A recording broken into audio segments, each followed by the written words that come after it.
ambiental, así que deben tener más claro estos conceptos, pero siempre es bueno refrescarlos, ¿no? Primero, algo que es súper importante es la diferenciación de lo que es tiempo y clima.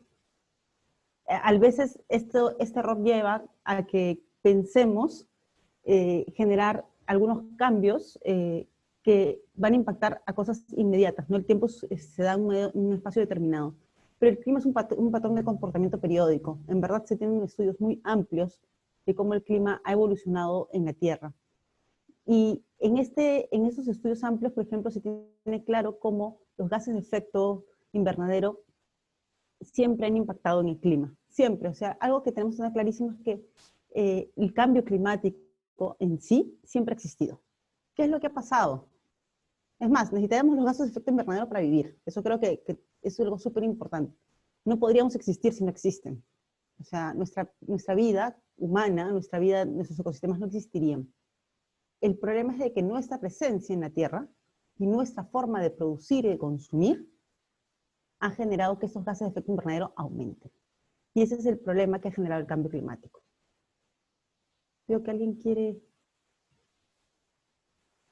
No es una pregunta, es Maje siendo explosiva, Maje siendo Maje.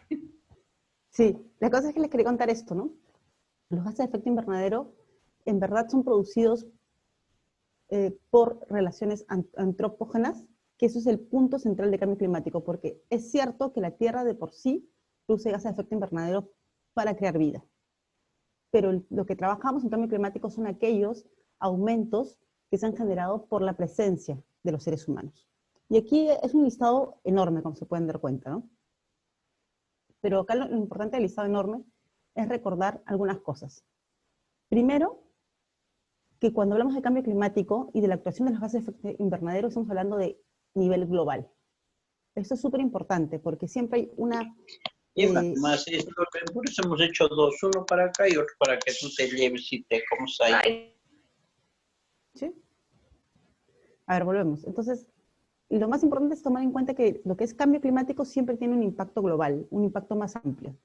Ojo, y esta diferencia la hago porque a veces se confunde lo que es contaminación ambiental con cambio climático. Si bien hay una relación, hay un vínculo innegable, no son lo mismo. Y por lo tanto, las mismas acciones no te llevan a lo mismo, ¿no? Una de las cosas más importantes que hay que ver es que si ustedes ven la lista de los gases de efecto invernadero, ¿no? Van a ver una lista muy grande y van a ver que todos están relacionados con nuestra vida misma y con lo que conocemos como modernidad y desarrollo, ¿no? Por ejemplo, ustedes pueden ver que la fabricación de pantallas de cristales y líquidos de LCD genera un gas que hace un impacto en nuestro ecosistema. No hay ninguna de estas cosas que ustedes pueden ver que no esté producida por los seres humanos. Hasta el uso de la ganadería, que implica también repensar lo que nosotras y nosotros usamos de alimento, genera un gas de efecto invernadero. Pero además de los gases tradicionales, hay otros gases que también contaminan el aire. Se los he querido presentar en general, para que tengamos claro de que es mucho más allá de lo que siempre pensamos, ¿no? A mí siempre me preguntan, oye, ¿y la minería dónde está? Pues no. Lo que se ha hecho con cambio climático es averiguar específicamente de dónde son las acciones que producen gases contaminantes, y ahí se trabaja. Y si se dan cuenta, esos son todos los gases que se han averiguado hasta el momento. Ojo que esto es algo que ha ido cambiando, que ha ido mejorando, que los estudios van ingresando, ¿no? Y es por eso que también se proponen respuestas sobre cada una de estas opciones. Y si ustedes se dan cuenta de todas las opciones que les estamos presentando, todas tienen que ver con formas en las que la modernidad nos ha llevado a relacionarnos con nuestro propio medio, ¿no? Para transportarnos, ojo con la refinación de metales, para todo lo que es tecnología y hasta para lo que es un poco el uso de cómo nosotros también generamos residuos agrícolas y cómo podemos también hacer un cambio en la relación que tenemos con otros espacios, ¿no? Como, por ejemplo, el hecho de la industria de la harina del pescado, que son temas muy poco hablados, como esta industria, que en algún momento fue todo un boom, también genera un gas de efecto invernadero que no teníamos claro que tenía potencial de convertirse. Entonces, cómo toda nuestra producción impacta en el ecosistema es algo que pocas veces nos ponemos a pensar, en varias partes de nuestra vida. Y acá quiero desarrollar dos conceptos básicos de cambio climático. Uno es la mitigación. El cambio climático no es algo que vamos a poder evitar. O sea, a veces alguien dice, hay que prevenir el cambio climático, y en verdad no vamos a poder prevenirlo, porque las causas, los gases, ya están en la atmósfera, ya hemos generado el problema. Entonces ahora nos queda solamente mitigar y adaptarnos. Y la mitigación tiene que ver con trabajar en reducir las emisiones. Eso significa que aquella tecnología que utilizaba para transportarme, como el carro con gasolina, con combustible fósil, va a ser una mejora para reducir sus emisiones de gases de efecto invernadero y, por ejemplo, se va a volver carros eléctricos. Ahí está la mitigación. Y por otro lado tenemos la adaptación. Y la idea de la adaptación es reducir nuestra vulnerabilidad ante el cambio climático, porque como es inevitable, tenemos que buscar cómo adaptarnos a ello. Y ambas cosas se complementan. Ambas cosas son además la parte central de todo lo que es la política en cambio climático. La mitigación y la adaptación. La mitigación va directo a las causas y la adaptación busca aliviar los síntomas en cosas muy concretas. ¿Por qué es tan importante esto? Porque sin estos dos conceptos no voy a poder agenciarme para poder enfrentar el cambio climático. El cambio climático, como es algo global, nos va a afectar a todos y a todas. Pero no nos afecta de igual manera. Y entonces acá les quiero contar esos conceptos que me parece súper importante tenerlos en cuenta para ver por qué hay un impacto diferenciado. Primero está el de la exposición, que es la presencia de un efecto de cambio climático. La exposición se va a dar casi por igualdad en un territorio, supongamos. Y la sensibilidad es la característica intrínseca que tiene un grupo poblacional o un ecosistema para responder al cambio climático. La suma de ambos hace un impacto potencial del cambio climático. Pero ¿cómo determina el grado de vulnerabilidad? Veo cuál es la capacidad adaptativa. Y la capacidad adaptativa tiene que ver con cómo lo manejo, qué conocimientos tengo, qué capacidades tengo. No solamente capacidades, digamos, de conocimientos, de saberes, de habilidades, sino también capacidades económicas y sociales. Y todo esto hace la suma de saber quiénes son más o menos vulnerables al cambio climático. Y acá hay algo súper interesante, ¿no? Porque si tú ves la línea de cambio climático, te vas a dar cuenta que el Perú, y voy a retroceder un ratito, que el Perú no es un país que produzca grandes cantidades de gases de efecto invernadero, pero sin embargo, somos un país altamente vulnerable. Entonces, si bien tenemos que trabajar muy enfocados a la mitigación, tenemos que tener clarísimo que como país tenemos que trabajar bastante más lo que es la adaptación, sobre todo pensando en nuestras vulnerabilidades. Y eso les quería explicar para pasar a tener clarísimo cuáles son los efectos e impactos del cambio climático, y que tengamos claro que si ustedes se dan cuenta de la gráfica, estamos hablando no solamente de ecosistemas, estamos hablando de la distribución de recursos, que va a impactar en la distribución geográfica de los seres, estamos hablando de nuestra estructura de productividad y de servicios, y acá hay todo un impacto multidimensional, y, que es lo más directo e importante, hay un impacto en la salud y efectos del bienestar de la población. Esta diapositiva me parecía interesante ponérselas porque siempre hay la idea que cuando hablamos de cambio climático hablamos solamente de medio ambiente. Y hay como que una referencia permanente de que cuando toco temas ambientales hablo de derechos ambientales y me cierro ahí. Pero nos olvidamos que los derechos son, acá hay varias abogadas, ¿no? Y abogados, son interdependientes e indivisibles. Entonces, si yo afecto un derecho, voy a afectar el otro. Entonces, si afecto un derecho ambiental, un derecho al medio ambiente sano, voy a afectar el derecho a la salud definitivamente. Y esos derechos siempre van a estar agarrados. Todo el mundo está sufriendo consecuencias frente al cambio climático. Sin embargo, nosotros como país tenemos algunas razones más para trabajar este tema. Son 9 razones que nos hacen especialmente vulnerables ante el cambio climático. Y como se dan cuenta, tenemos una diversidad de zonas, pero también esa diversidad de zonas nos hace especialmente vulnerables. Y si uno se pone a mirar dónde existen la mayor cantidad de vulnerabilidades, como ustedes pueden ver a su izquierda, justo suceden en las zonas que son más pobres: Amazonas, Cusco, Apurímac, Huancavelica, que es una de las regiones más pobres, y Pasco. Que ellas ven incrementada su vulnerabilidad frente al cambio climático por sus propias características que hemos estado revisando hace un ratito. Y las brechas que existen en el país de infraestructura también generan que incremente la vulnerabilidad, porque nuestra brecha implica también una inversión que no ha sido ni siquiera pensada, ¿no?, en generar una infraestructura natural. Y los impactos diferenciados también se dan por zonas. Entonces, en la zona urbana, tú vas a tener precipitación extrema, deslizamiento de tierra, mayor polución del aire, olas de calor y escasez de agua, pero estos mismos efectos tú no los vas a tener en las zonas rurales.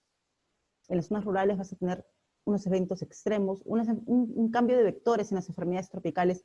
Esto me parece súper interesante porque las personas piensan, por ejemplo, que el cambio climático lo puedo abordar solamente si trabajo bosques y por ahí cabeceras de cuenca, pero nadie puede darse cuenta que en verdad los vectores de enfermedades están movilizándose y por lo tanto va a haber un cambio de enfermedades en las zonas para las cuales no estamos preparados, ¿no? Además que hay una alteración a la agricultura que, si bien no se está valorando porque la agroindustria nos hace creer que siempre vamos a tener de todo, creo que la pandemia nos ha dejado claro la importancia de la agricultura familiar.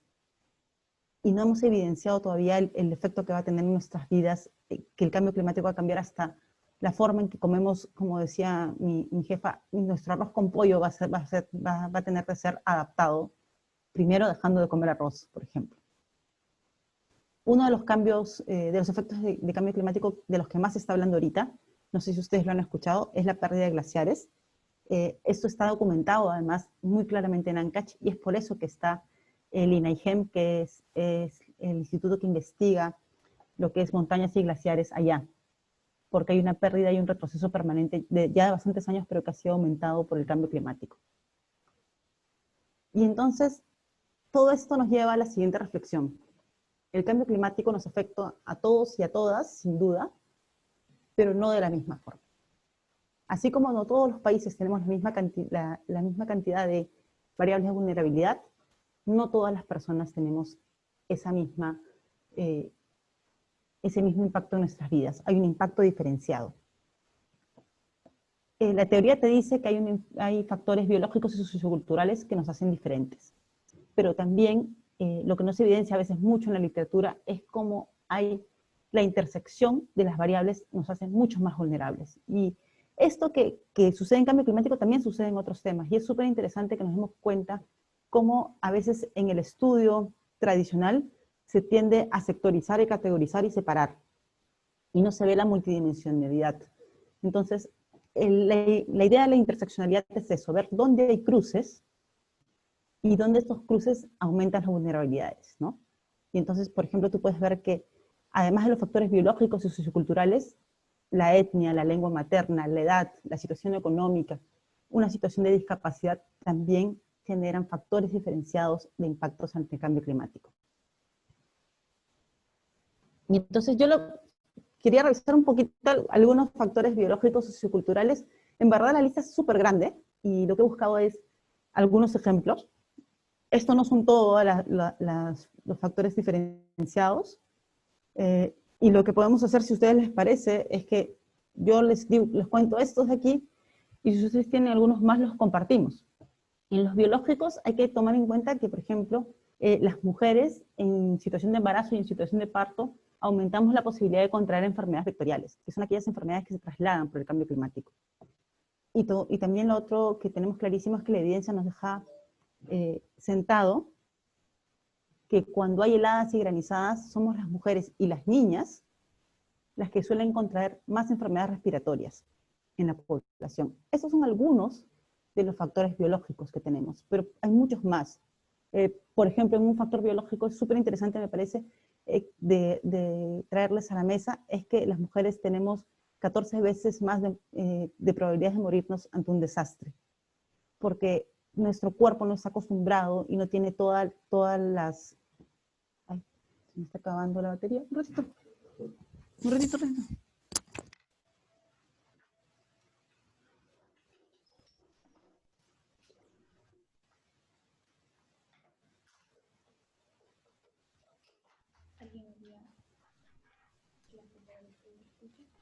Alguien, bueno, yo no sé si es que todos ya habían escuchado ahí para ir conversando mientras Jessica vuelve, del impacto diferenciado Creo que sí. A ver. el cambio climático en las mujeres. Ahí estaba haciendo conversación, Jessica. ¿De qué cosa, perdona? No, estaba preguntando si es que ya habían escuchado antes sobre estas afectaciones diferenciadas en las mujeres. No Pero, solamente las mujeres, por ejemplo, en los pueblos indígenas, en los factores biológicos está pasando lo que ahorita lo está viendo la pandemia. Por ejemplo, los pueblos indígenas han tenido menos acercamiento a algunos vectores de enfermedades. Entonces, cuando hay movilidades de migración, justo para enfrentar el cambio climático, que es súper alucinante, como cuando se hace manejo forestal comunitario, se trasladan estos vectores, y como estos pueblos no tienen un histórico, es súper interesante la memoria histórica de las enfermedades. Cuando no tienen un histórico de acercamiento a esa enfermedad, su vulnerabilidad crece ante su llegada. Por eso es que se infectan más rápido y también sufren más rápido que gravedades y enfermedades crónicas, ¿no? Creo que Susana estaba levantando la mano, tenía una pregunta. A ver, Susana. Hola. Justo te iba a preguntar lo de las tumbas. ¿Cómo estás? Gracias, Jessica. Gracias, Gaby, por invitarme a la reunión. Yo quería hacer dos preguntas. O sea, justo me has contestado en adelantado lo de las comunidades, porque había escuchado que habían factores, o sea, biológicos de las comunidades indígenas frente al COVID, pero mi pregunta ahí era, igual no es un factor social en la medida que ellos no, o sea, han desarrollado algunos anticuerpos por su propia identidad cultural, sus prácticas, sus formas de interrelacionarse. Y la misma pregunta va como para la segunda, información sobre vulnerabilidad específica o diferenciada biológica, ¿no? Sobre por qué las mujeres suelen contraer más enfermedades respiratorias o alérgicas en relación al resto de la población. O sea, sabemos, por ejemplo, que las niñas y las mujeres de alguna forma tienen una mayor probabilidad de enfermedades nutricionales. O sea, eso no, de alguna forma no está conversando, porque para mí sería como, si bien hay un factor biológico, es un factor biológico que está determinado por un tema social o cultural específico, sí, ¿no? Que está ensalzado. Sí, yo estoy de acuerdo contigo, y el problema para mí es que cuando se hacen los estudios, se hacen, por ejemplo, el estudio de enfermedades respiratorias fue hecho específicamente por médicos. Yo estaba revisando la investigación ayer y no hay ni siquiera un economista, ni siquiera una psicóloga en el estudio. Entonces, no han hecho esta conexión que estábamos diciendo. Han separado las cosas de tal manera que no hacen la interconexión. Y cuando tú no haces la interconexión, no te das cuenta de que una cosa va a estar amarrada de la otra. En verdad, el ejercicio debe servirnos para reflexionar de que no podemos pensar que las dimensiones no se hablan. De ninguna manera. Más en cambio climático, ¿eh? Todo está relacionado. Y es uno de los problemas que siempre tenemos. Por ejemplo, te dicen, hay que estudiar las causas biológicas de por qué la población afroperuana puede sufrir más impactos en cambio climático. Y entonces sale que no. Supuestamente no hay causas biológicas, pero sí hay causas socioculturales. Y entonces esas son minimizadas porque el estudio no tuvo una multidimensionalidad al hacerlo, ¿no? Eso yo creo que es un problema de cómo está pensado el conocimiento científico occidental, por ponerlo de una manera. Gracias. Sí, esa es un poco mi pregunta. Sí, es un permanente. Además, cuando tú comienzas a revisar bien los estudios, te das cuenta de que están sesgados con una sola mirada. No solamente pasa en el caso de género, pasa en el caso de migración también. Está súper sesgado con una sola mirada. se ve lo social, pero no se ve lo económico, lo político, ¿no? Y disculpa que te devuelva a un tema que trataste antes, pero me parece que tiene un poco de relación con esto, y es que, o sea, tú haces una diferencia sobre el tema de contaminación y el cambio climático como tangencial, ¿no? Como esto son dos cosas diferentes, pero que tienen conexión. Vínculo, sí. Pero no me queda claro un poco ni la diferencia tangencial ni la conexión. O sea, intuyo Ah, que hay diferentes formas en las que conversan estas temáticas, pero no me queda muy clara la desconexión entre ambas. ya. Es que no están desconectadas. Mira, a ver, ¿por qué hacemos la diferencia mucho nosotros? Porque, por ejemplo, cuando alguien dice que quiere trabajar cambio climático, se pone a recoger el plástico de la playa, por ponerte un ejemplo. Y entonces dice, esto es una acción de cambio climático. Y las personas de cambio climático te van a decir, no, porque la reducción de efectos invernadero que tú haces ahí no tiene ningún impacto en la recolección. No, lo que tú estás trabajando es contaminación ambiental. Sin embargo, ese plástico, la creación de ese plástico sí ha generado gases de efecto invernadero. ¿Me dejo entender con el ejemplo? ¿O te Sí, mareé más? no, Entonces, sí lo entendí, sí lo y entendí. eso, y eso es uno de los grandes problemas, porque a veces dicen, voy a trabajar cambio climático, entonces hago limpieza de trabajo de residuos sólidos y los junto todos. Ya, pero ¿cuál es tu impacto real en los gases de efecto invernadero? No vas a poder medirlos porque no los tienes o porque tu espacio está muy geolocalizado. Y eso, por ejemplo, también nos pasa con las mineras, ¿no? Eh, en las poblaciones de Pasco, por ejemplo, cuando la vez pasábamos trabajando con ellas y con ellos nos decían que nosotros, que el cambio climático los impactaba, sí, pero que la culpa la tenía toda la minera. Y la minera lo que tenía la culpa era la contaminación ambiental del espacio, porque la contaminación ambiental se realiza en una zona localizada. Y entonces ahí en esa zona localizada aumentan los niveles de contaminación de calidad del aire, en esa zona localizada. Eso, si yo quiero trabajar ahí, trabajo contaminación ambiental, pero no estoy trabajando cambio climático directamente, porque tengo que cambiar solamente un espacio local. Es como cuando ahorita todo el mundo se emocionaba. En la pandemia me pareció lo caso. La gente se emocionaba porque decía que, que como ya no había movilización, había mejorado la calidad del aire y con eso habíamos logrado luchar contra el cambio climático. Es más, hasta en un evento, un chico me preguntó si, me dijo, todavía con seguridad, fue muy loco, me dijo, que la pandemia ha logrado lo que ningún acuerdo de París ha logrado. Entonces, no, el que la gente deje de viajar y movilizarse no significa que hayas logrado reducir los gases de efecto invernadero. Has reducido la contaminación del aire, pero no has reducido la producción de guantes. Es más, has cambiado tus niveles de producción y los has moderado y has cambiado tus niveles de gases de efecto invernadero. ¿Me dejo entender la diferencia? ¿Sí? Sí. O sea, Jessica, los gases ya están en el ambiente y lo que nosotros queremos cuando se habla de cambio climático, esos acuerdos, por ejemplo, que se dan, es para que, por ejemplo, en un año se produce tanto nivel de gases, entonces al próximo deberíamos reducir eso. Y en cambio la Exacto. contaminación es que si es que nosotros generamos basura, tengamos que generarla en menor cantidad o tratarla mejor y eso, si bien afecta o puede reducir la producción de gases de efecto invernadero, no es que bajemos los que ya existen. Ok. Y tampoco, porque no estás yendo tampoco a las causas, ¿no? Porque estás solamente atajando las consecuencias. Cuando trabajas residuos sólidos, atajas las consecuencias, te das cuenta. Por eso es que la fuerza de cambio climático está, por ejemplo, en los bosques, porque los bosques tienen la maravilla de poder oxigenar el ambiente y trabajar globalmente los gases. Por eso ahí O está sea, la fuerza. el ambiente.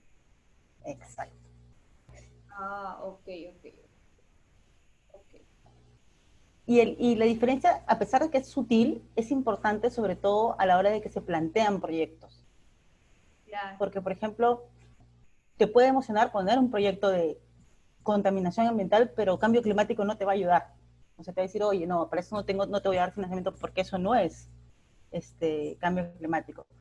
Y a mí me preocupa que, por ejemplo, pasa este error de confundirlo cuando la gente cree que para trabajar cambio climático tengo que volver todo verde, ¿no? La vez pasada estábamos en Villa María del Triunfo y una señora estaba feliz diciéndonos que ella estaba luchando contra el cambio climático y su forma de luchar era haber logrado que varios espacios suyos alrededor de ella estuvieran verdes, ¿no? Y cuando tú ibas a ver ese verde, estaba generado por plantas que no eran de la zona, que gastaban mucha agua y que cambiaban el ecosistema del suelo previo que existía, porque ella estaba cerca de una loma, ¿no? Entonces, no estaba ayudando, estaba haciendo gestión ambiental de la zona, sí, pero en verdad no había reducido ningún gas de efecto invernadero, ni su lógica iba por ahí. Es más, con el gasto de agua extra que estaba generando, iba a generar un impacto negativo, sin querer. Y entonces, Jess, ¿cómo hace, o sea, cómo harían las pequeñas, o sea, las comunidades, o sí, pues las comunidades pequeñas o la sociedad que tampoco, o sea, que no puede generar una gran movilización y tampoco incidir en el cambio de la matriz energética ni cosas así? O sea, ¿cómo hacen estas personas para luchar contra el cambio climático? O la Es que única forma es sí como podemos incidir en la matriz energética, eso es lo más interesante, es que sí podemos incidir en la matriz, sí, sí podemos.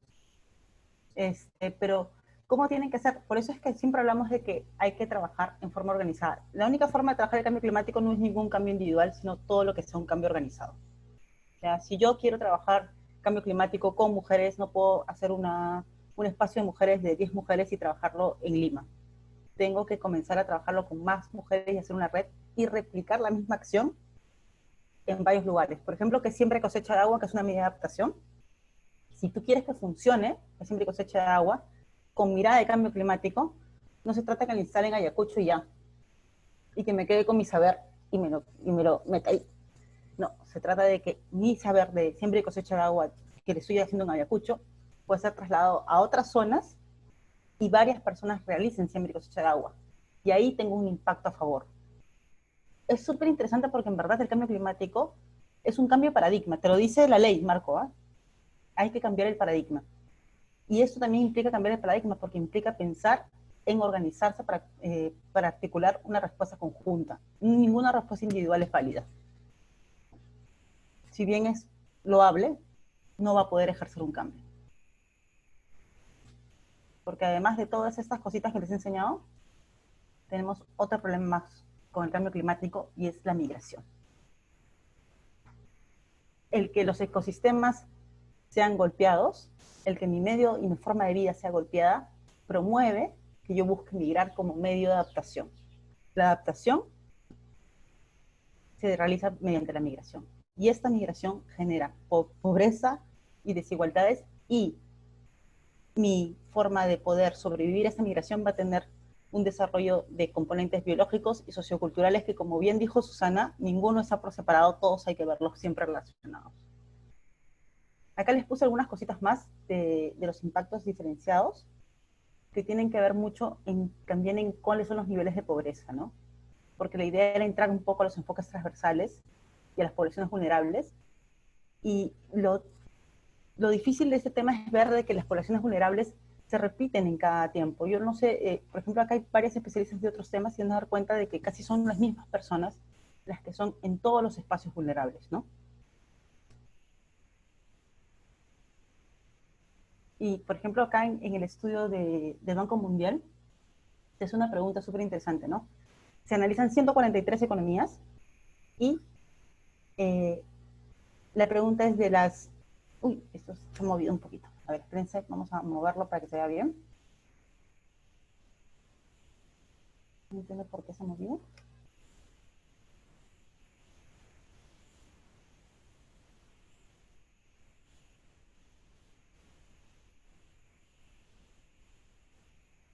Esto se veía muy bien.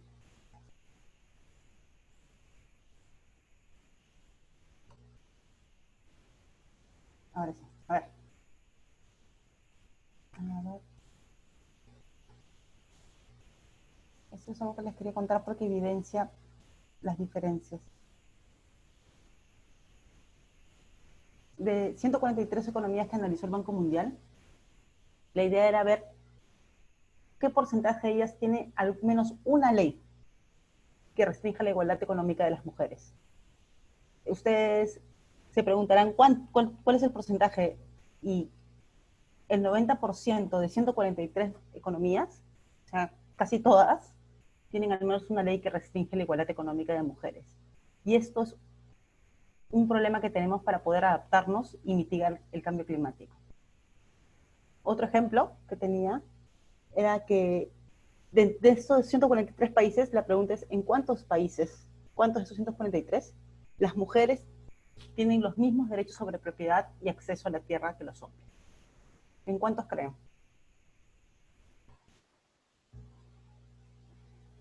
Imagínense cuál sería la letra de respuesta. 28. 28. La De A. 143, solo 28. La A. Solo 28 tienen los mismos derechos para acceso y propiedad a la tierra, que tienen que ver con los temas de herencia también. Y esta es la parte súper interesante para ver cómo podemos enfrentar el cambio climático. Este estudio también vio cómo se manejan los saberes para poder cuidar la biodiversidad. Y se encontró que sí, que las mujeres tenían conocimientos diferentes sobre los usos de la biodiversidad que los hombres. Esto nos hace dar cuenta que no solamente hay impactos diferenciados, sino también tenemos saberes diferenciados. Y esto es la importancia de por qué cuando yo trabajo políticas de cambio climático, no solamente tengo que pensar políticas ambientales, sino tengo que pensar en políticas que enfrenten las desigualdades sociales. Por ejemplo, tengo que incluir políticas que vean 3 enfoques transversales, como estamos trabajando en el Ministerio del Ambiente ahorita, que es el enfoque de género, el intercultural y el intergeneracional. Pero no hay que trabajarlas solas, sino hay que lograr que estas políticas se hablen con las políticas sociales. No podemos trabajar el Ministerio del Ambiente sin pensar en que otros ministerios también tienen que trabajar de la mano, ¿no? Acá, por ejemplo, les quiero contar que hubo todo un debate de ingresar a la población afroperuana o no para trabajar cambio climático. Un debate bien amplio. Y yo me acuerdo que el debate se terminó el día que el Ministerio de Cultura nos presentó un mapa en donde tú veías el asentamiento de la población afroperuana. Un mapa de Perú, súper simple. Después de ese mapa presentó otro mapa donde tú veías todas las zonas donde hay riesgo de inundación y de sequía debido al cambio climático. Cuando tú cruzas las dos cosas, te das cuenta que la población afroperuana está asentada en el 80% de espacios de vulnerabilidad. Entonces la articulación de políticas se hace necesaria por eso. Y eso nos va a permitir, en verdad, potenciar las acciones del Estado. Porque la idea es que el cambio climático te permite, si lo trabajas bien, enfrentar la desigualdad y cerrar las brechas que existen. Y en verdad cerrar las brechas que existen con un objetivo mucho más grande, ¿no? Tenemos que lograr que este cambio global se centre en la persona y que la persona genere acción climática. A veces decimos, sí, pero la persona no va a poder cambiar la base de uso energética, ¿no? Que es enorme. Pero claro, o sea, si la persona no cambia sus formas de producir y consumir, simplemente las va a mantener y no va a ser parte del cambio. O sea, y si esa persona cree que no se tiene que conectar con nadie más para cambiar y trabaja individualmente, no va a poder ser parte de una acción climática que tiene que ser un espacio organizado. Y esto puede apoyar también la sostenibilidad de las NDCs. Las NDCs, perdón por las siglas en inglés, son las contribuciones nacionalmente determinadas. Son 153 medidas de adaptación y de mitigación que el país ha definido en el año 2018. ¿Con qué objetivo? Con el objetivo de enfrentar el cambio climático y de cumplir con el compromiso del Acuerdo de París. En el Acuerdo de París, el Perú se ha comprometido a realizar la reducción del 20% de los gases de efecto invernadero con presupuesto propio y un 10% más con presupuesto de cooperación internacional. Esa es la meta que tenemos que llegar.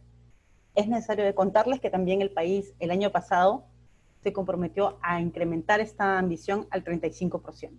Suena fácil 35%, ¿no?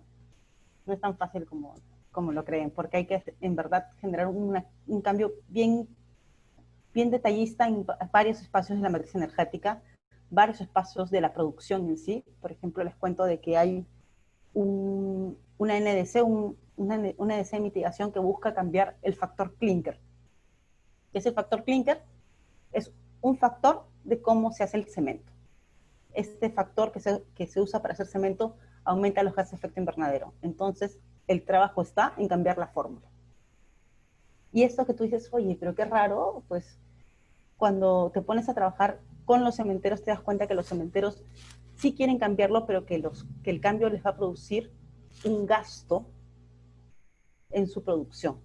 Y entonces hay que hacer todo un trabajo con los ministerios para poder encontrar la forma de que ese cambio genere el menor impacto económico en las cementeras para que puedan mantener sus precios y realizar el cambio en su fórmula de hacer cemento. Y por último, si yo ingreso los enfoques transversales, puedo implementar las acciones para el empoderamiento climático, que es el ACE. Se lo puse entre paréntesis para que nos acordemos de que pueden encontrarlo además en la internet. El Acuerdo de París te habla de que tenemos que generar que las poblaciones se empoderen y hagan algo frente al cambio climático. Es súper interesante porque no solamente le pone el espacio a los estados para hacer algo, sino te le dice que son las poblaciones las que tienen que hacer el cambio de paradigma. Y busca no solamente su participación, también su acción, pero también su incidencia. Entonces, por eso es que hay tanta resistencia a los temas de cambio climático, porque lo que busca hacer es una política de Estado que en verdad sea garantizada y trabajada con las personas. Y por eso es que cuando sale todo el tema de cambio climático, también sale el Acuerdo de Escazú, que ahorita hay todo un lío por el Acuerdo de Escazú, que busca fortalecer todos los espacios de transparencia y participación ciudadana. Y es más, si yo no me equivoco, te hablan de una palabra que pocas veces se usa desde el Estado, que es la máxima publicidad, ¿no? O sea, buscar que todos los espacios de participación ciudadana se maximicen y se puedan lograr no solamente la participación, sino una participación informada. Porque algo que pasa con cambio climático es que es muy técnico y las personas no tienen capacidad de poder entender lo que es cambio climático, porque yo he intentado sacar varias palabras que normalmente mis colegas usan, ¿no? Pero comienzan, este cuadro de vulnerabilidad, de exposición, tiene unos conceptos tan complicados que hacen que las personas se alejen de algo que les afecte en su vida diaria. Y entonces por eso es que se propone trabajar con enfoques transversales en cambio climático como una herramienta de análisis que nos permita ver que si bien el cambio climático afecta a todas y a todos, nos afecta de forma diferenciada según quiénes somos, cuáles son nuestras características de vida y cuáles son nuestras formas y medios de subsistencia. Y sobre todo, lo más importante es acá hacer un análisis de los roles, el acceso y el grado de poder. Estas tres cosas de aquí no están iguales en todos los espacios. Por ejemplo, me dijeron que trabajaban en agua, ¿no? A ver, la gestión del uso del agua, ¿a cargo de quién está en la casa? A cargo de las mujeres, normalmente. En el área urbana, para poder gestionar el agua, o sea, para poder yo acceder al agua, para poder movilizar el agua, las mujeres utilizan el 70% de su tiempo aproximadamente en el acceso y control de este recurso. Sin embargo, en las juntas de usuarias de agua, tú encuentras que no toman decisiones porque no están presidiendo ninguna de las juntas de usuarias de agua. Entonces, acá hay un efecto diferenciado, ¿no? Ellas lo usan, tienen un rol prioritario en su uso, ellas buscan generar el recurso y acceden al recurso, pero ellas no toman la decisión. Entonces, finalmente, el recurso tiene un problema en su gestión porque quien debería tomar la decisión debería tener claridad de toda la cadena de este recurso. Y esto es lo que busca hacer los enfoques transversales. Busca, cada vez que encuentra una medida de mitigación y adaptación, pensar cuál es el rol para esa medida, cuál es el acceso y control que tiene esa medida, ese recurso que se genera, y cuál es el grado de poder. Son las tres cosas que se buscan analizar para encontrar cómo implementarlos. porque la idea es que si yo no hago este análisis, lo que voy a hacer es buscar solamente políticas de igualdad, y voy a poner la misma política para todos los seres, pero no me voy a dar cuenta que tienen diferencias. Entonces yo lo que tengo que buscar son políticas que vean las diferencias y que busquen un sistema equitativo. Y para eso implica examinar no solamente si son hombres o mujeres, sino examinar lo que decíamos al principio, la multidimensionalidad, ¿no? Si es población indígena, si hay una situación social, si hay una situación económica, si hay una discapacidad. Acá quiero quedarme en algunas que siempre, pocas veces se habla, ¿no? Por ejemplo, cuando hubo el desplazamiento por el fenómeno del Niño, y se crearon carpas para atender a la población, hubo una primera experiencia en que se crearon carpas para mujeres y otras carpas para hombres.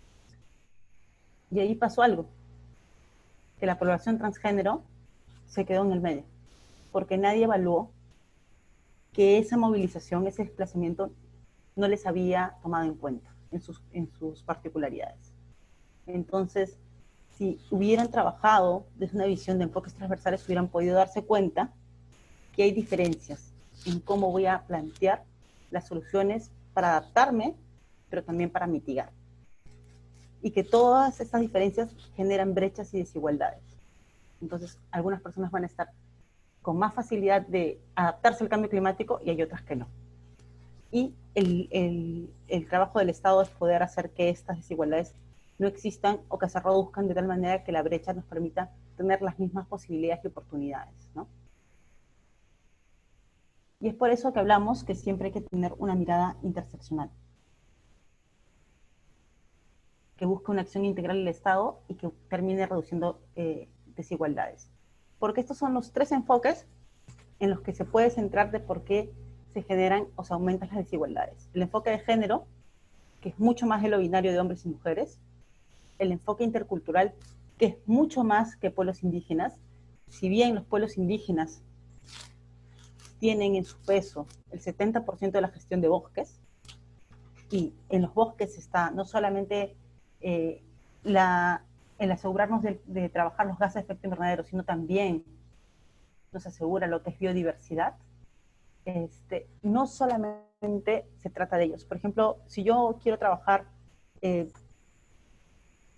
uso de recursos, de la gestión de recursos hídricos en Piura, va a ser completamente diferente que trabajarlo en Huancavelica, no solamente por la diferencia territorial, sino por la diferencia cultural. ¿Cómo puedo llegar a una cultura para que pueda adaptarse y hacer suya el cambio y también generar un cambio en su forma de vincularse entre ellos y ellas y entre sus ecosistemas? Esta relación de los ecosistemas con las personas es una relación cultural que se genera. Entonces, por eso es que el tema de interculturalidad excede a los pueblos indígenas, no solamente se tiene que centrar en ellos y en ellos. Y el tema intergeneracional va por el hecho de que hay una afectación diferenciada según las edades, ¿no? Pero sobre todo también tomando en cuenta de que es necesario aceptar que los impactos más graves del cambio climático lo van a ver las generaciones que vienen.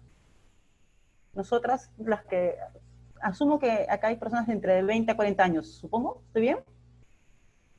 Sí. ¿Sí? Esta generación va a verla, pero no la va a ver como aquellos que vienen después. Entonces, ¿cómo vamos a preparar para los que vienen después para lo que va a suceder, que es la ausencia de agua, las olas de calor? ¿Cómo les vamos a preparar y cómo tenemos una responsabilidad intergeneracional de lo que viene? Entonces, por eso es que el modelo tiene que implicar no solamente la mirada de las personas que estamos ahorita, sino de los que van a venir, pero también de los que ya han pasado por esto, porque hay una sabiduría ancestral.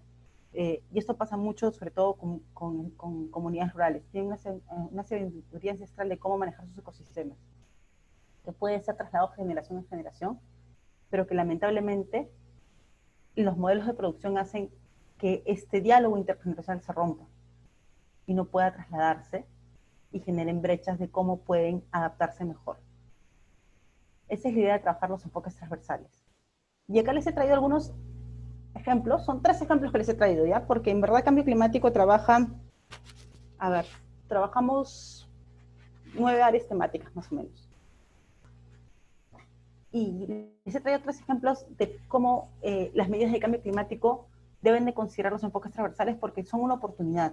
O sea, no podemos cambiar solamente la electrificación del transporte público, que esa es una de las lógicas que se tienen, ¿no? Queremos pasar del transporte público con combustibles fósiles a tener un transporte público electrificado.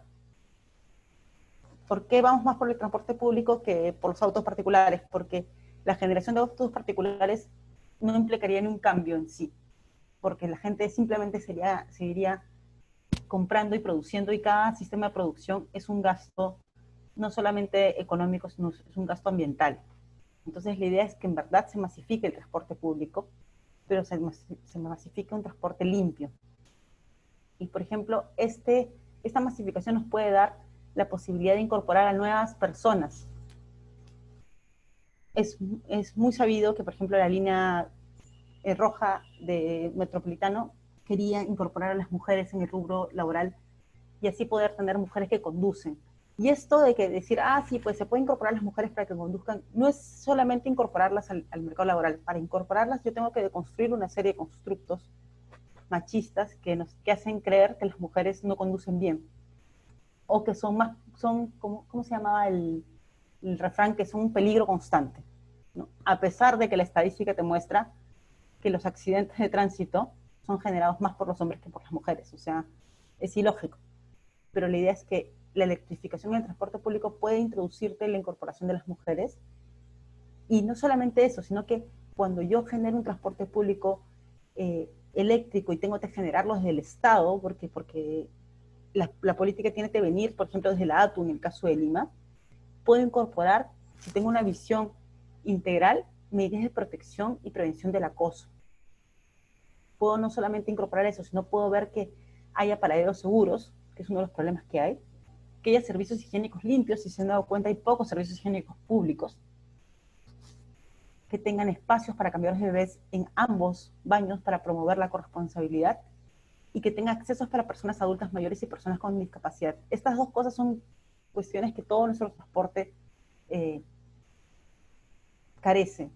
Una visión de cómo la persona adulta mayor y cómo las personas con discapacidad se suman al transporte es una de las cuestiones que son más deficientes en Lima. Y el cambio nos va a permitir poder introducir esto. Y desde el modelo intercultural, no solamente mirar un lenguaje inclusivo de género, sino que tenga que ser pertinente cultural, ¿no? O sea, en los lugares donde hay una gran cantidad de migrantes, comenzar a pensar también en tener lenguas originarias en los espacios públicos sería súper interesante.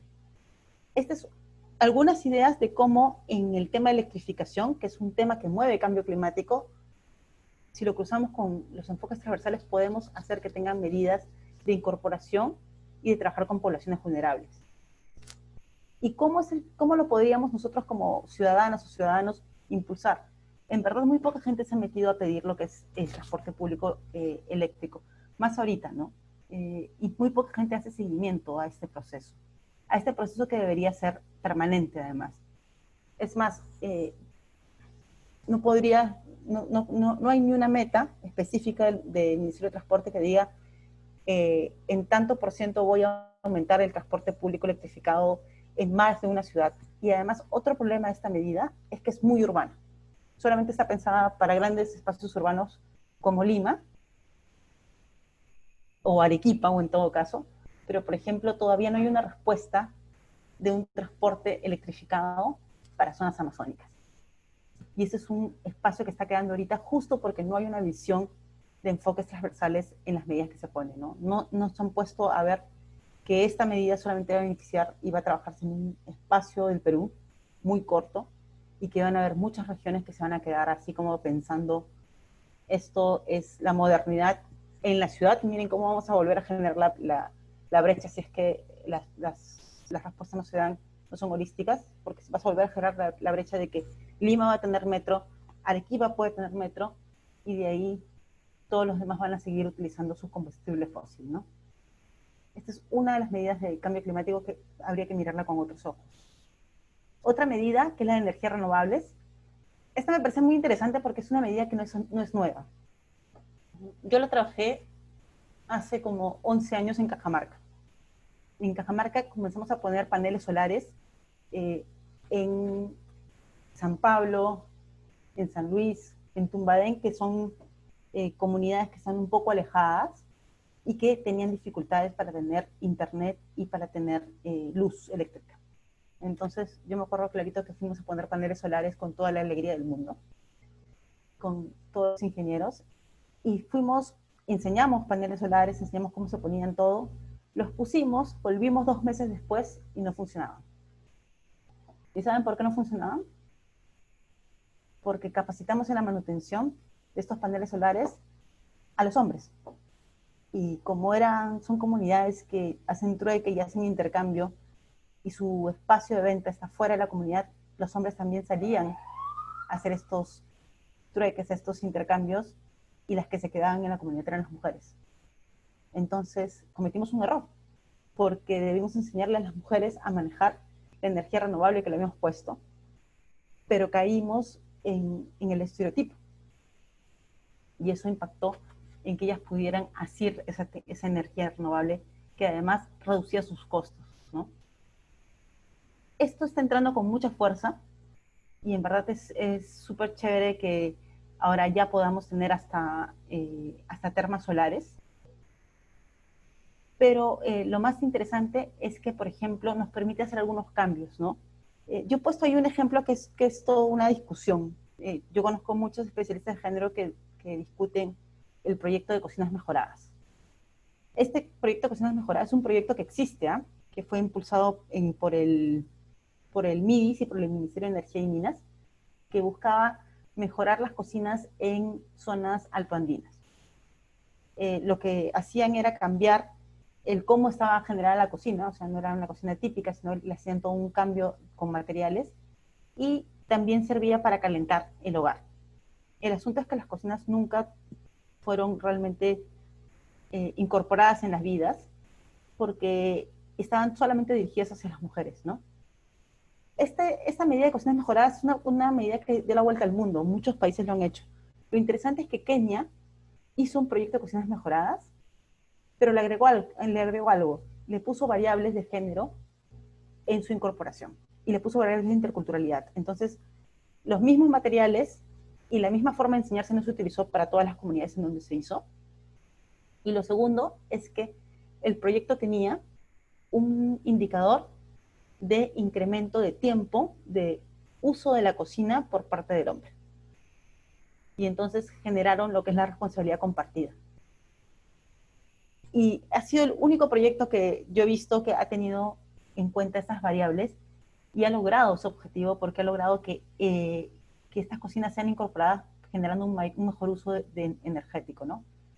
Todo esto porque es súper importante, porque además de las fuentes de energía, también hay que ver de que algo de lo que estamos sufriendo es una pobreza energética. Esto es un concepto que lo han trabajado bastante en Europa y en África. Y ahí lo que pueden ver es que la pobreza energética es un concepto que tiene que ver con que cuando tú no tienes la economía suficiente para tener energía eléctrica en tu casa, o para tener aparatos de cocción de bajo rendimiento, ¿no? De bajo rendimiento eléctrico, y que no incrementen tus gastos. Y esto pasaba de que las personas, mujeres, las indígenas y las personas adultas mayores tenían una mayor cantidad de pobreza energética que otras personas. Y esto de la pobreza energética impactaba no solamente en su economía, sino también en cómo desarrollaban después sus vínculos y relaciones sociales. El tema de la pobreza energética no ha sido muy trabajado en Perú, no tenemos datos específicos, pero es un tema que nos hace pensar que la pobreza es tan multidimensional, ¿no? Y que sí es necesario no solamente verlo de la pobreza energética, sino también quizás verlo de la pobreza hídrica y tener datos más claros en nuestro país. Yo quiero también decir algo de energías renovables, que acá tenemos un problema con el sistema en cómo funciona. Me acabo de acordar de este ejemplo, perdón por quedarme un ratito más ahí. Cuando una comunidad, nosotros lo hicimos en una comunidad en Cajamarca, que se me ha ido el nombre ahorita, estaba cerca, a las lagunas del Alto Perú. Cuando una comunidad es capaz de producir su energía para sí misma, pasa de que tiene a veces la posibilidad de redistribuir esta energía a otros espacios, porque yo me acuerdo que la comunidad que lo hicimos con soluciones prácticas producía energía de más, o sea, la energía que producía le alcanzaba para la comunidad que no era muy grande y para darle a la comunidad vecina. Pero la legislación, aprovechando que hay varias abogadas, nos impedía hacer distribución energética. Nos impedía poder venderle energía a los de al lado, y eso nos generaba un problema porque lo que teníamos era digámoslo, por ponerlo con una palabra más amable, una energía no usada que se perdía, que era la que se recolectaba, ¿no? Entonces, la energía renovable no solamente tiene que ver con cambiar la forma de cómo obtenemos energía, sino también la forma en cómo la distribuimos. Y cómo hacemos que esa distribución no esté centralizada o monopolizada, ¿no? Que se pueda generar una distribución más comunitaria. Y me voy con el último ejemplo. Y este ejemplo se los traje porque además es un ejemplo que está muy sentado en Lima.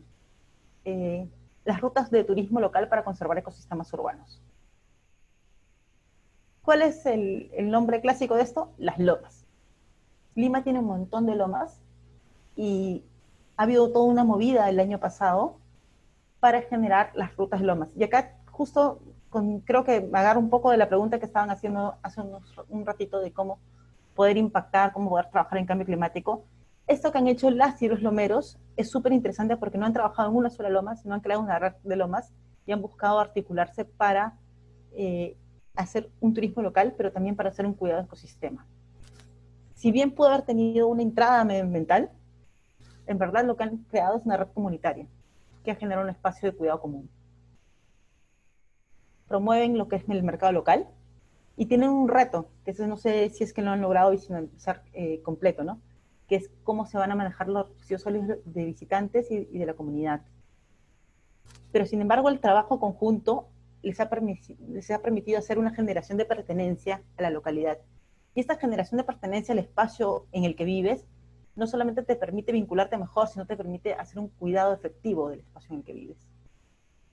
Y sobre todo que este trabajo que han hecho las y los lomeros ha permitido reconocer los saberes que tenía la comunidad, porque tú podías ver el intercambio generacional que han habido. Yo me acuerdo que en las lomas de Paraíso, en Villa María del Triunfo, el que te guiaba era un señor de unos 40 y tantos años y veías que tenía una relación con chicos y chicas de 23 años, 24 años, haciendo un intercambio de saberes de cómo él venía cuidando la loma y cómo él venía dándoles la posta a los chicos y chicas para cuidar las lomas, ¿no? Entonces, estas ideas de ruta de turismo local es súper interesante además para evitar los espacios turísticos que promueven el uso del avión para poder conocer otros espacios, ¿no? Sino la necesidad de valorar tu entorno no solamente genera que reduzcas los gases de efecto invernadero, sino que genera que tú hagas en verdad un cambio en tu visión comunitaria. Les traje esos 3 ejemplos para poder ver cómo en 3 medidas básicas se trabaja lo que es cambio climático. Vale decir que aunque ustedes no lo crean, el turismo no es todavía aún una área temática de cambio climático. Debería serlo, pero todavía no lo es. Nunca ha sido visualizado así, pero es algo que yo creo que está cambiando al punto de que el Ministerio de Comercio Exterior y Turismo ya es parte de la Comisión Nacional sobre Cambio Climático y ya se está pensando, junto con Cusco, con la región de Cusco, generar medidas de adaptación que promuevan el turismo local y ver los efectos de los gases de efecto invernadero del turismo internacional y local que se generan en Machu Picchu, por ejemplo. Y ese tipo de estudios todavía no se han profundizado, pero nos parece súper interesante que comience a hablarse de eso, sobre todo en el marco de lo que está sucediendo en Paracas, ¿no? Ustedes saben lo que está sucediendo en la reserva de Paracas. Quieren crear un puerto en donde se pueda desembarcar minerales. Y una de las excusas para crearlos es que también se pueden desembarcar cruceros de turismo. No tiene lógica ponernos a pensar solamente que se puede desembarcar sin ver el impacto, no solamente de la movilización de minerales, sino de las personas. Las personas tienen un impacto muy grande en los ecosistemas. Su movilización genera toda una serie de dificultades. Entonces, uno no puede decir, ya, se movilizan, van y visitan y no pasa nada en el ecosistema. No, hay un impacto, lo que pasa es que no está dimensionado. y ese no dimensionamiento hace que sea invisible ante los ojos. Siempre hay una frase muy común y recurrente que es que lo invisible no existe, y es por eso que es necesario generar no solamente data, sino comenzar a visibilizarlo también oralmente, ponernos a pensar cómo el turismo afecta los espacios en los que vamos a visitar, y también cómo el turismo puede también generar algunos otros tipos de mercados diferenciados, ¿no? Costa Rica tiene todo un trabajo con el turismo súper interesante. Eso es lo que les quería contar. Yo creo que me he pasado lo que yo pensaba contarles, pensaba agarrarnos tiempo, y quedo atenta a ver las preguntas o a cualquier intercambio que ustedes quieran tener. Jess, gracias por la presentación, ha estado súper interesante, de verdad. Yo tenía una consulta sobre esta inversión que decías que tiene que hacer el Perú de acuerdo al Acuerdo de París, del 10%. ¿Cómo está prevista esta inversión? O sea, ¿ya tienen cómo va a ser el plan? O sea, ¿qué tipo de acciones o de medidas se van a tomar en el tema para generar esta inversión? No sé si es que se va a destinar presupuesto, no sé cómo está esa parte. Ya, mira, tenemos 153 medidas, y muchas de esas medidas ya tienen un flujo financiero. Lo chévere del reglamento de la Ley Marco sobre Cambio Climático es que nos va a obligar como país a transparentar 3 cosas: nuestro avance en las medidas de mitigación, nuestro avance en las medidas de adaptación, y por último, nuestro flujo financiero. Dentro del flujo financiero, ahorita tú ya vas a poder entrar, si entras a la página amigable del MEF, yo digo amigable porque no todo el mundo lo entiende, ya hay una variable que mide la inversión del Perú en cambio climático. Ahorita sobre todo está muy ligada a lo que es infraestructura y bosques, la inversión. Está muy ligada. Y ahí supuestamente tú vas a poder ver cuánto gastamos de lo proyectado. Ahora, de todas las 153 medidas, casi el 60-70% tienen financiamiento ya identificado. Pero vale decir que muchas vienen con el apoyo de cooperación, sobre todo la de bosques. El apoyo de cooperación a bosques es súper alto. Y esto no se da porque la cooperación, son lindos, no, sino porque en el Acuerdo de París hay una cláusula de obligación de los estados que han sido emisores de gases de efecto invernadero para apoyar a los estados que son vulnerables. Y los que han sido emisores son fácil decirlos.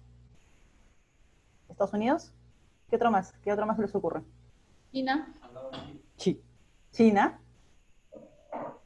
Alemania. Rusia. Eso. Entonces, supuestamente ellos tienen que hacer todos un fondos para generar financiamiento para el cambio climático. ¿Sabes cuáles son las medidas que son más difíciles de financiar? Todas aquellas a lo que va dirigido el cambio de la matriz energética. Por ejemplo, las medidas la meta de energías renovables del Ministerio de Energía y Minas no pasa el 15%. O sea, no tienen una línea de tiempo en el que piensen promover que aumente la energía renovable en nuestro país. Y ese es un problema, porque deberíamos buscar que sea 100% de energías renovables en un lapso de tiempo y financiarlo de esa manera. Sin embargo, a pesar de eso, nosotros estamos haciendo una estrategia de financiamiento para todas las medidas, de tal manera que podamos tener claridad no solamente de qué cuesta implementarlas ahorita, sino de qué va a costar implementarlas de aquí a 10 años permanentemente. Mónica tiene la mano alzada. Hola Jessica, ¿cómo estás? Muchas gracias por la exposición, estuvo bien interesante el enfoque sociológico al tema de cambio climático. De hecho, no estaba tan informada de las diferencias que se producen en los efectos, y ahora lo tengo un poco más claro. Yo tenía unas preguntas respecto a si existe algún documento público nacional que te diga cuáles son las poblaciones, las comunidades más afectadas y bajo qué efecto, y que determine este tipo de vectores, como tú le llamas. Después preguntarte cuál es el estado del Plan Nacional de Adaptación, y también sobre el punto que tú mencionabas, el tema de de generar energía renovable limpia. Entiendo que el Perú tiene un porcentaje bastante bueno, como del 50%, que depende del tema de generación hidroeléctrica, ¿no? Pero esto también sería vulnerable a los cambios climáticos, puesto que puede haber variaciones en los caudales de los ríos, ¿no? Entonces, ¿cómo se está tratando esto por parte del Estado? Muchas gracias. Ya. Sobre las vulnerabilidades, mira, uno de los retos que tenemos es tener estudios de vulnerabilidad localizados, porque lo que se tiene hasta ahora es mucha información nacional y global, pero no hemos podido hacer este estudio, por ejemplo, por poblaciones. Justo hemos estado viendo esto que les conté de las poblaciones afroperuanas, del cruce de mapas, es algo que ha sucedido en una conversa entre el Ministerio de Cultura, nosotras, del Ministerio del Ambiente, y el Grupo de Población Afroperuana que trabaja, son 57 organizaciones. Y es ahí donde decimos, oye, tiene que haber un estudio especializado en esto. No lo hay. Lo que hay son inferencias y análisis que se han hecho, pero todavía nos falta generar estudios. ¿Por qué? Y esto es una crítica a cómo vemos el Estado y cómo también exigimos de la ciudadanía.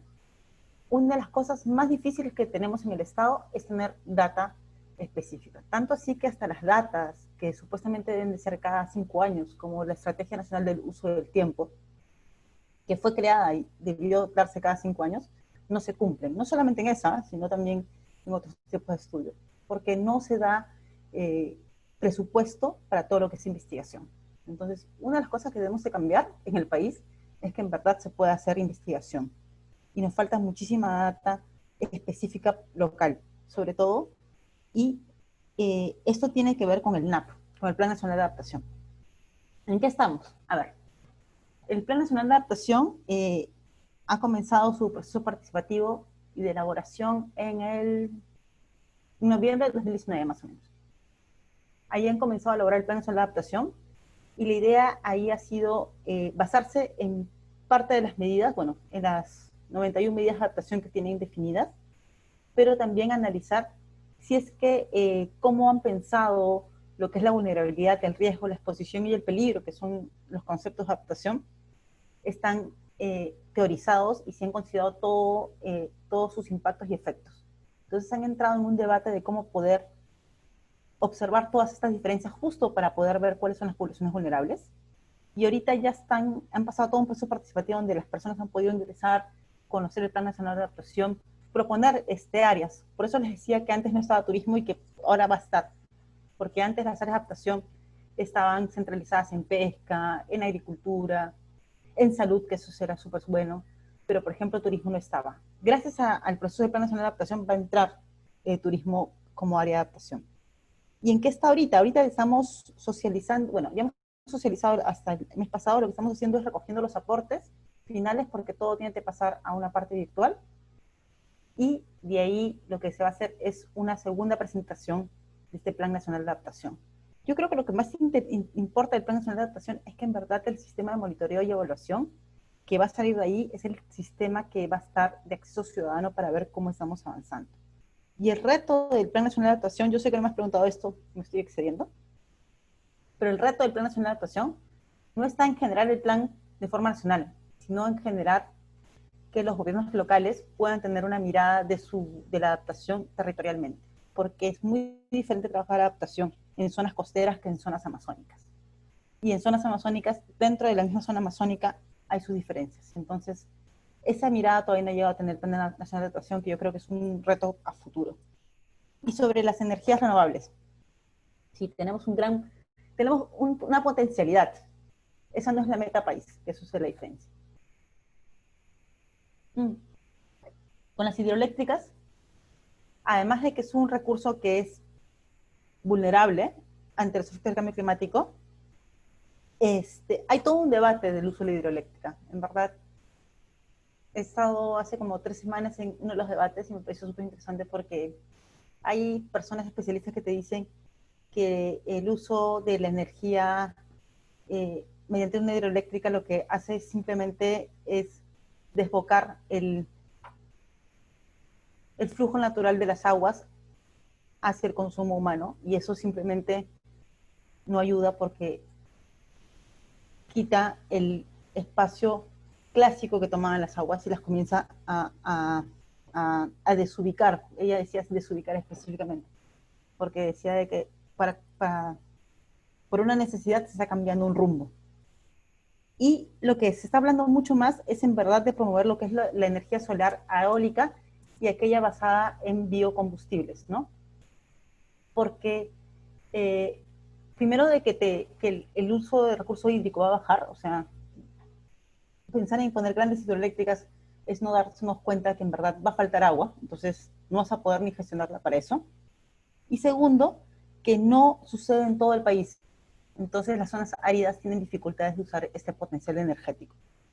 Y nosotros estamos promoviendo más la solar, la eólica y, como te digo, los biocombustibles. Hay una experiencia bien chévere que yo les invito a mirar en México sobre el uso de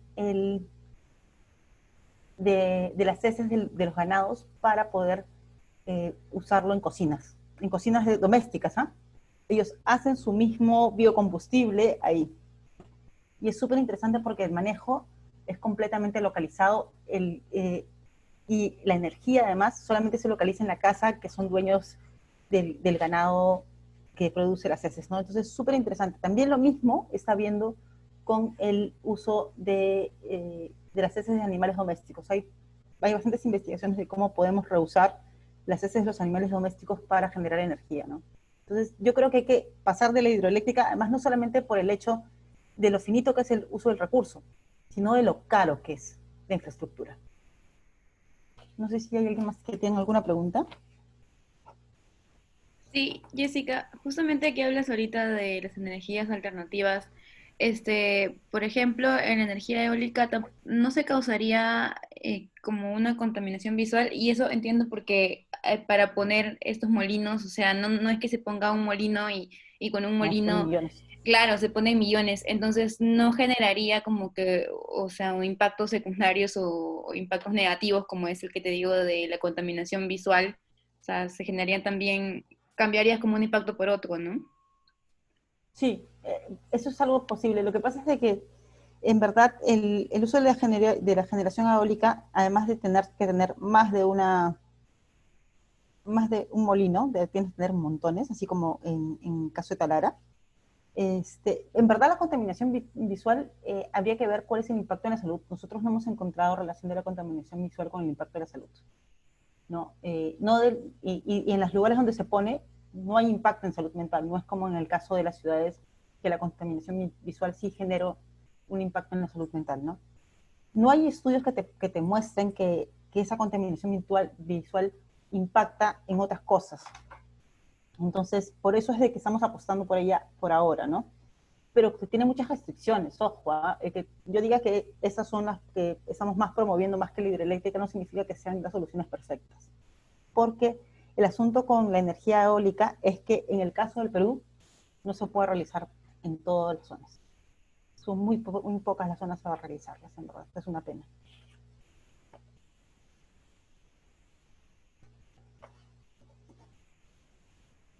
Y algo que tenemos que ver en el trabajo de las energías es darnos cuenta que en verdad nuestra producción energética, nuestra necesidad de energía, es ya de por sí algo que va a impactar en la vida de otros. O sea, hasta la energía solar, por ejemplo, hace uso de esa energía solar de baja gama, vas a tener que tener una batería. Y la batería tiene litio. Y el litio es un contaminante. Entonces, por eso es que hablamos de mitigar, no de desaparecer. Lo que estamos buscando es aquello que produce menor impacto y menor efecto. No significa de ninguna manera que va a ser inocuo. Es súper fuerte lo que acabo de decir, pero es así. No es inocuo. No sé si les queda alguna otra pregunta por ahí. Jessica, una consulta. Efectivamente es súper interesante cómo se ha estado construyendo nuestra estrategia, los planes de adaptación, la ley de cambio climático, el reglamento, pero algo que a mí me atormenta constantemente es cómo le damos al final sostenibilidad a este tipo de acciones en los gobiernos regionales, en los gobiernos municipales, en los que cada 4 años hay cambios de gobierno y en los que todos los funcionarios suelen cambiar por completo. Entonces, muchas de las capacidades que se han generado durante los últimos 4 años se pierden porque hay todo este cambio de visiones, de prioridades en los gobiernos locales y regionales. Y bueno, también somos conscientes de que si es que el cambio y la implementación de medidas de adaptación, de mitigación, no se dan en los gobiernos locales y regionales, tampoco son sostenibles, ¿no?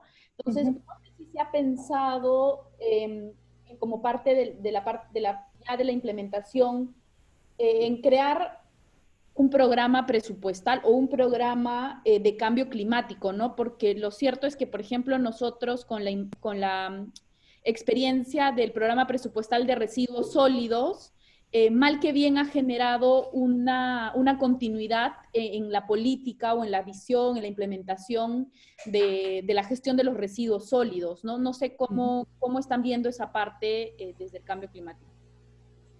Sí, ahí tenemos un debate, que si quieren lo tenemos, me parece súper interesante.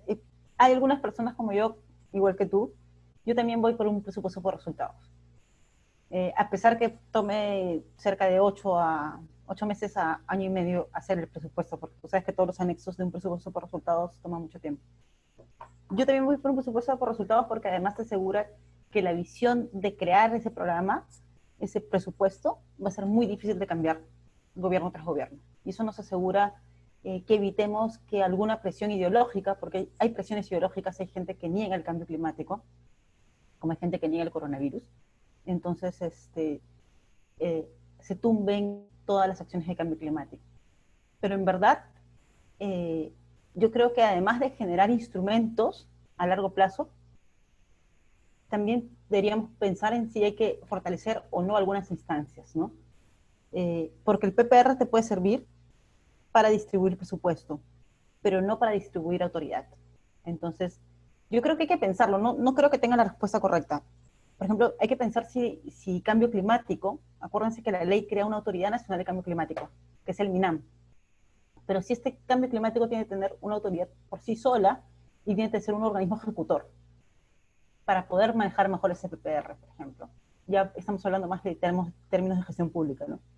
O si hay que pensar que, por ejemplo, hay que ordenar la arquitectura de bosques para poder trabajar bien cambio climático. Bosques está repartido en, los que trabajan ambiental saben, en CERFOR, en el Programa Nacional de Bosques y en el MINAM. ¿Hay más gente metida ahí? OSINFOR también, ¿no? Exacto. ¿Quién más? Me faltan más amiguitos. CERNAM también está metido de pasadita por ahí. Bueno, y el Ministerio de Agricultura, ¿no? Que es como el... Exacto. Que tiene ahí al costado CERFOR.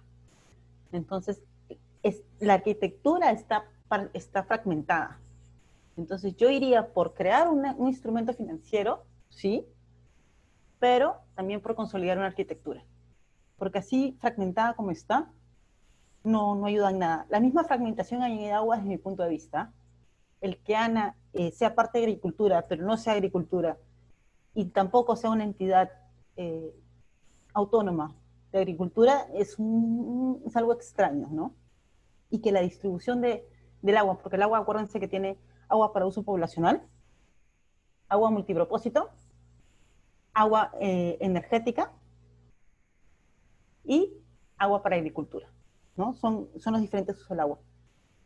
Así está pensada y así también está fragmentada. El Ministerio de Vivienda tiene una parte de la gestión del agua, el ANA otra parte, y esa fragmentación, bueno, y SUNAS tiene otras funciones, y esa fragmentación hace que las instituciones no se hablen y también que se generen brechas. Yo creo, además, justo te quería enseñar que creo que además de cambiar las estructuras de la forma de organización, del Estado como instrumento y del Estado como gestión, también hay que cambiar hasta la forma como hemos pensado los ODS, ¿no? No sé si está por aquí antes. Sí. Esta era la forma clásica de pensar los ODS. Yo no sé si han visto este grafiquito, que ya es también cómo cambiarlo a manera internacional, que ve como que todos los ODS tienen como que el mismo nivel de entrada, ¿no? Y la idea es en verdad cambiarlo y darnos cuenta que la base para una economía es el cuidado de nuestra biosfera. Esta sostiene a nuestra sociedad y esta sostiene a la economía. Eso es la lógica que también tenemos que cambiar y que también deberían de cambiar nuestros gobiernos regionales y locales y nuestra población. En vez de pensar en estar en económicamente bien, deberíamos pensar en estar bien desde las bases fundantes. Por eso es que me parece súper interesante y quería compartirles este gráfico, porque es cambiar la forma de visión de cómo hemos venido trabajando hasta políticamente, ¿no? Porque la política está centrada no en el cuidado del medio ambiente y en la biosfera, sino está centrada en otros factores que hacen que, lamentablemente, nuestro medio ambiente se vea impactado no solamente por el desconocimiento y por el cambio permanente del funcionariado público, sino también porque la ideologización que existe para poner sus agendas políticas hace que lo importante se vuelva invisible, ¿no? Perdón por haberme salido del tema. La semana pasada, no, sí es súper interesante esa parte porque justo la semana pasada estuvo con nosotras Carlos de Miguel, que es jefe de esta oficina de políticas públicas para el desarrollo sostenible de CEPAL, y algo que nos comentaba, por ejemplo, era la experiencia de Costa Rica en haber reducido bastante la inversión, incluso en temas de seguridad, o sea, de cuánta plata le das a la policía, para invertirlo en la conservación de los bosques y también cómo habían prohibido las actividades mineras, ¿no? Entonces, ahí nos hizo una comparación también de cuánto dependían, por ejemplo, las economías de los países de la minería, bueno, de la extracción de los recursos, de las maquilas y también como cuánto era la parte de bioeconomía, ¿no? Negocios sostenibles, turismo sostenible y otras cosas, ¿no? Y ahí también hablábamos de la importancia de este proceso ya internacional de regionalización, o sea, de cómo nosotros como América Latina, al ser una región que es afectada de manera diferenciada por las emisiones, nos debería llevar como a pensar también cómo nos unimos o incluso interconectamos nuestras economías para hacerlas más eficientes y que de repente no todos los países tengan que producir paneles solares o autos y cosas así, ¿no? Sino cómo también entramos en un proceso de integración económica en América Latina, entendiendo que tenemos también culturas similares y afectaciones también similares en el tema de cambio climático y bueno, ahí como anclándolo también a la importancia de este primer acuerdo en materia ambiental que tenemos como región, que es el acuerdo de Escazú, y cómo eso nos puede llevar también a poner como los primeros cimientos de un proceso de integración regional. No sé cómo lo ves eso, o sea, ¿qué tan factible o qué tan beneficioso verías un proceso así para hacerle frente al cambio climático? Pues fíjate que mira, el Acuerdo de París, cuando les conté de la acción por el empoderamiento climático, prevé lo mismo. Lo que pasa es que hay muy poca inversión en lo que es la participación ciudadana y el trabajo regional, ¿no? Por ejemplo, se promueve una integración regional para trabajar lo que es las energías renovables, que todavía no ha funcionado. Y también hay que cambiar la forma en pensar no solamente de dónde producer, sino de cómo, de la trazabilidad de lo que consumimos, ¿no?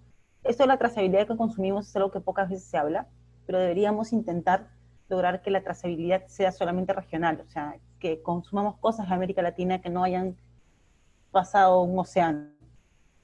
Y así bajamos nuestra huella de carbono, ¿no?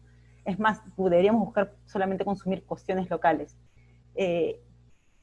Regionalmente hay varios intentos de trabajar en conjunto. Está la ILAC, que es un grupo de trabajo de América Latina, que intenta trabajar en conjunto. El problema es que América Latina también está fragmentada, ¿no? Y está fragmentada lamentablemente porque existe algunos países que están en contra de otros y que no tienen imposibilidad de trabajar. Entonces es el caso, por ejemplo, de Bolivia ahorita, con quien veníamos conversando para trabajar lo que es cambio climático, pero ha habido un quiebre en la relación que esperamos que pronto se recupere. Y es el caso de Brasil. El caso de Brasil ya es mucho más fuerte, además, porque Brasil tiene un gran potencial de reducción de gases de efecto invernadero. Entonces, es clave encontrar cómo hacer un trabajo regional, pero permanente. Y ahí ya no sé si en verdad sean los gobiernos el camino. Yo ahí tengo dudas de que sean los gobiernos el camino, porque lo que pasa es que si entra, como ha pasado en Brasil, un gobierno que piensa de una manera diferente, rompe las relaciones con los otros, ¿no? Entonces, me quedo pensando en si en verdad el camino es una articulación regional desde la sociedad civil. Creo que podría ser más llevadera para poder presionar a los gobiernos, porque he visto cómo tú trabajas mucho tiempo buscando una articulación regional, lo hemos intentado, lo intentamos con Bolivia, hicimos un trabajo chévere con Bolivia, hasta que en eso, de la noche a la mañana, las personas con las que trabajamos desaparecieron. Entonces, creo que nos toca hacer una contraparte de cómo hacer este trabajo regional. Y creo que hay una cuestión bien interesante que te deja el Acuerdo de Escazú y que también te lo deja el Acuerdo de París. Ambos acuerdos hablan mucho de la importancia de la sociedad civil y de la academia dentro de las políticas, ¿no? Y el Acuerdo de Escazú busca, es más, cuidar a aquellas personas que son defensoras, ¿no? Y en el Acuerdo de París, por ejemplo, se habla de generar la plataforma de comunidades locales y pueblos indígenas, que se crea además, ¿ah? Pero si te das cuenta, se crea a nivel internacional, pero no hay una plataforma a nivel regional. Sería súper rico que nuestros pueblos indígenas se encontraran para trabajar con cambio climático, y hay experiencias chéveres como la del FILAC. El FILAC es el Fondo Indígena para Latinoamérica y el Caribe. Ese espacio ya está creado, entonces hay que encontrar la forma de reforzar esos espacios para seguir trabajando regionalmente, porque sí creo que hay respuestas que se pueden hacer desde Latinoamérica, y es más, formas de producción que se podrían generar desde Latinoamérica, cambiando el rollo, ¿eh? De que yo creo que Latinoamérica debería pensar en producir y no solamente en brindar los elementos para la producción como estamos haciendo, ¿no? Que estamos haciendo dando las materias primas.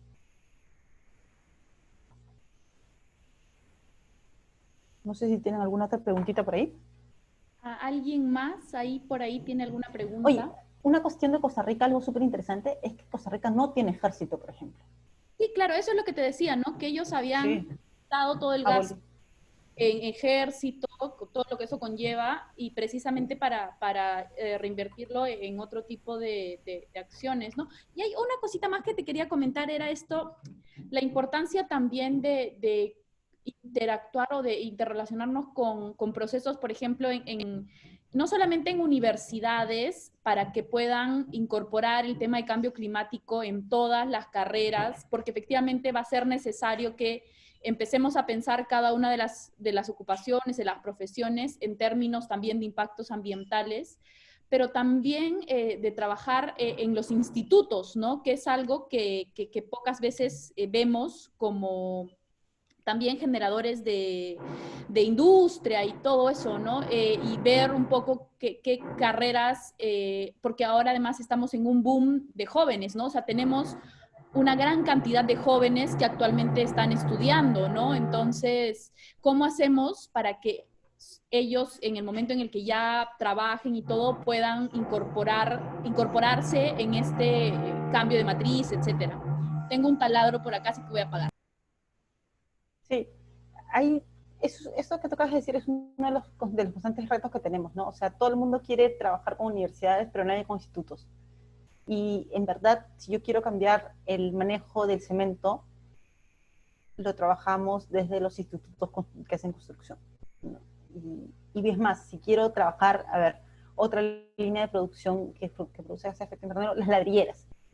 Todo el trabajo de ladrilleras es mano de obra no calificada, así como se le llama lamentablemente desde el sistema, pero en verdad es mano de obra que tiene la capacidad de cambiar específicamente la materia y con eso cambiar en su producción de gases de efecto invernadero. Entonces, el cambio de paradigma que te ofrece la posibilidad de pensar en cambio climático también implica un cambio de paradigma de qué valoras y qué no valoras.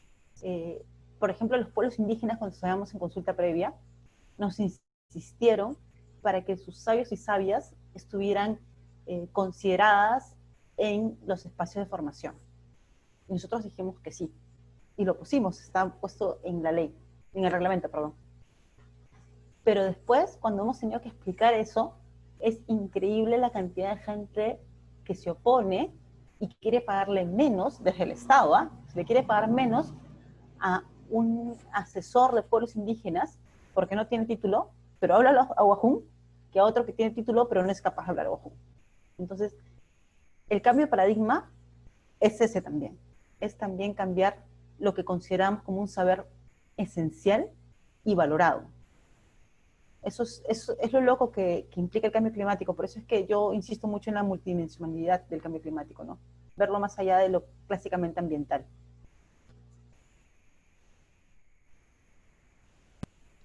Gracias, Jessica. No sé si alguien tiene alguna... Hemos recibido muchos comentarios buenos y agradecimientos, Jessica. La exposición ha estado súper interesante, así que no sé si es que tienen ya por ahí algunas últimas preguntas antes de que ya cerremos.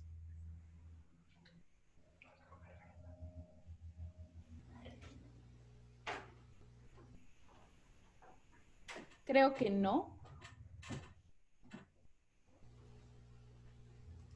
Bueno, yo les dejo contándoles algunas cosas para las que estaban interesadas en todo lo que es la materia energética. Nosotros en el Ministerio del Ambiente estamos haciendo un estudio para poder identificar cuáles son las proyecciones de los pilares que se podrían trabajar energéticos. Entonces es súper interesante tomar en cuenta que va a haber investigación acerca de esto, que ya está viendo, y que va a ser de acceso público, ¿no? Entonces, apenas salgan los estudios, apenas haya avances de esto, se los puedo pasar a Gabriela para que se los comparta y puedan ustedes también tener esta información, porque este estudio es el estudio de la carbono neutralidad, que es a lo que queremos llegar.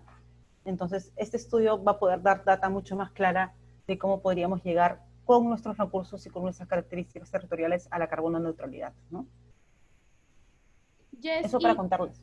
¿Alguna, no sé si es que en el MINAM tienen alguna, o sea, porque había una, o sea, como una página web solamente de cambio climático, pero no sé si ahí están centralizando toda la información que se está produciendo con este proceso de consulta previa y todo lo que está sistematizado y también como los reportes y todo lo que se va a ir generando ahora que ya se vaya implementando la ley y el reglamento. No han terminado de decidir si es que lo van a hacer por la web clásica, porque la web está sufriendo una migración, porque se está volviendo, hay una web del Estado, ¿no? Sí. Está o bien. si se está viendo, en verdad, o si se va a hacer un sistema de ingreso único como tiene Uruguay. Uruguay tiene un sistema de seguimiento de NDCs que te deja entrar a sus NDCs, te deja ver si su NDC incorpora, ¿no?, el enfoque de género, como empezando por ahí. Yo sé que ahí, por ejemplo, sabiendo que Susana está, si lo revisamos vamos a tener observaciones, pero creo que es un buen intento de Uruguay. Pero en verdad el reto ahí es que nos pongamos de acuerdo adentro, ¿no? Porque la interoperabilidad es algo que no ha logrado el Estado en mucho tiempo, que ahorita lo ha logrado con la pandemia, más que todo, hemos sido empujados, pero la idea es que puedas tener un sistema que alimente y reporte las NDCs, pero que también tenga el acceso a todos los estudios y documentación que se está creando. Ahorita los links del reglamento de la consulta previa están disponibles y están en la web del MINAM, exactamente en el mini site de la Dirección General de Cambio Climático. Claro, y ahí también otra cosa que ya efectivamente es algo que, como dices, nos ha empujado la pandemia, es a la liberación de los datos abiertos, ¿no? Que realmente es la carnecita de lo que nos permite luego realizar investigaciones y todas las comparaciones y cruzar información, más que tener el estudio en PDF, ¿no? Y al final hace que la información rote, ¿no? Porque, por ejemplo, algo que yo vi fue que en Costa Rica hubo un proceso bien interesante de promover la participación ciudadana y se hicieron un montón de guías y todo, pero cuando hubo cambio de gobierno, se bajaron todas las páginas web completas.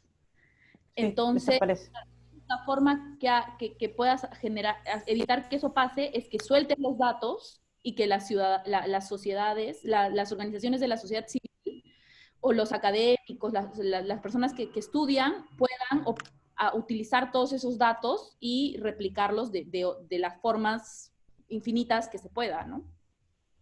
Sí, y otra forma de también garantizar que tus datos permanezcan en el tiempo es que seas capaz de hacer un estudio con más de un ministerio.